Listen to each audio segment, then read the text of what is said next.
पुढची बातमी आपण पाहूयात। वीर सावरकरांचे विचार न मांडणाऱ्या अजित पवारांना दूर करा, खासदार संजय राऊतांनी मागणी केली।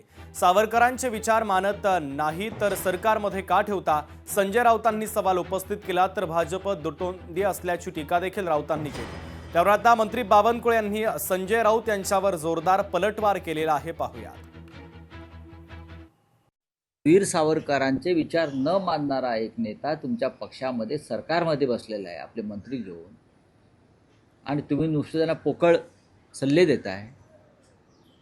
ही गंमत आहे फार मोठी। म्हणजे ढोंग किती आहे।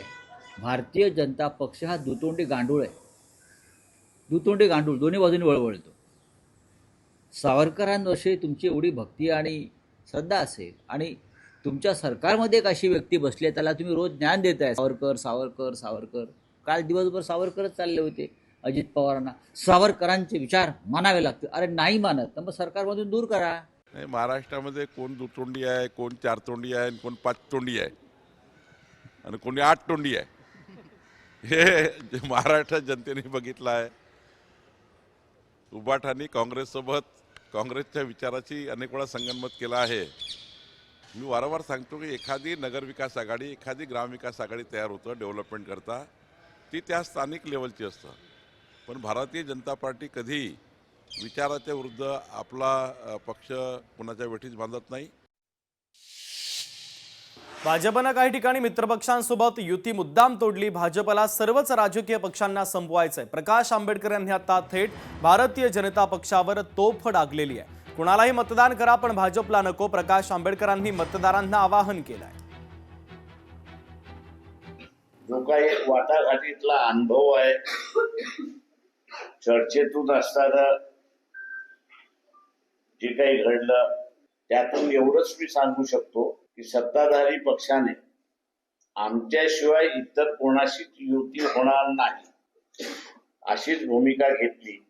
दबावाचं तंत्र, ब्लॅकमेलिंगचं तंत्र हे आता मॅक्सिमम पद्धतीने वापरायला लागले, तशी परिस्थिती आहे। भाजपसह सर्व पक्षांनी महापालिका निवडणुकीतून ओबीसींना हद्दपार केलंय। निवडणुकांमध्ये ओबीसींच्या नेतृत्वाची भ्रूण हत्या केली। ओबीसी नेते लक्ष्मण हाके यांनी गंभीर आरोप केले आहेत। महाराष्ट्रामध्ये महानगरपालिकांच्या निवडणुका होत आहेत, अ आणि ब वर्गीय, आणि या महानगरपालिकांच्या निवडणुकामधून ओबीसी हा जवळजवळ हद्दपार झालेला आहे। ओबीसींचं नेतृत्व तयार होण्यासाठी लोकल बॉडी म्हणजे पंचायत राज नगरपालिकांच्या निवडणुकामध्ये ओबीसींना आरक्षण ठेवण्यात आलेलं होतं, घटनादुरुस्ती करून ठेवण्यात आलेलं होतं। पण आता ह्या ओबीसींच्या नेतृत्वाची भ्रूण हत्या ही या नगरपालिकांच्या निवडणुकामध्ये झालेली आहे।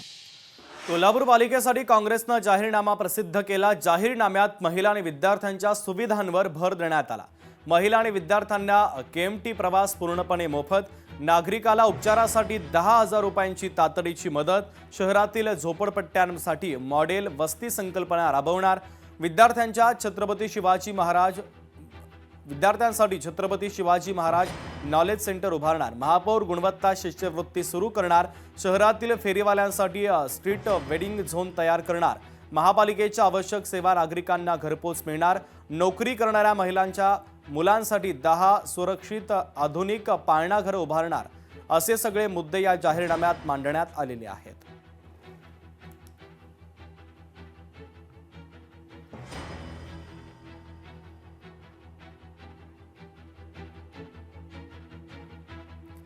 पुणे महापालिका निवडणुकीमध्ये राष्ट्रवादी शरदचंद्र पवार पक्ष आणि राष्ट्रवादी अजित पवार हे दोन्ही पक्ष एकत्रितपणे निवडणुकीला सामोरे जातात आहे। दोन्ही राष्ट्रवादीच्या उमेदवाराच्या प्रचारासाठी उपमुख्यमंत्री अजित पवार पुण्यात ठाण मांडून आहे। पुण्यात अजित पवारांचा रोड शो झाला, मात्र त्यात राष्ट्रवादी काँग्रेस शरदचंद्र पवार पक्षाच्या खासदार सुप्रिया सुळे दिसल्याच नाही। त्यामुळे सुप्रिया सुळे प्रचारातून गायब असल्याचं चित्र सध्या पाहायला मिळत आहे।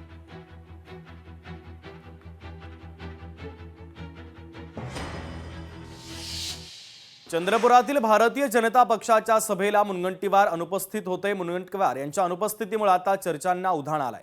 मुनगंटीवार आमचे नेते आहेत, त्यांच्या वेगळ्या सभा होणार आहेत, चंद्रशेखर बावनकुळे यांनी बाजू सावरलेली आहे। नाही, या ठिकाणी मुनगंटीवार साहेब नव्हते, मी त्या ठिकाणी 4 सभा घेणार आहे। पुढच्या काळात मुनगंटीवार साहेब वेगळ्या सभा घेणार आहे। माझ्या सभेला त्यांनी यावं असं कसं अपेक्षित आहे। मुनगंटीवारचे आमचे नेते आहेत, ते वेगळ्या सभा घेणार आहे. लोकशाही मराठी ऐका, पहा, जागरूक रहा.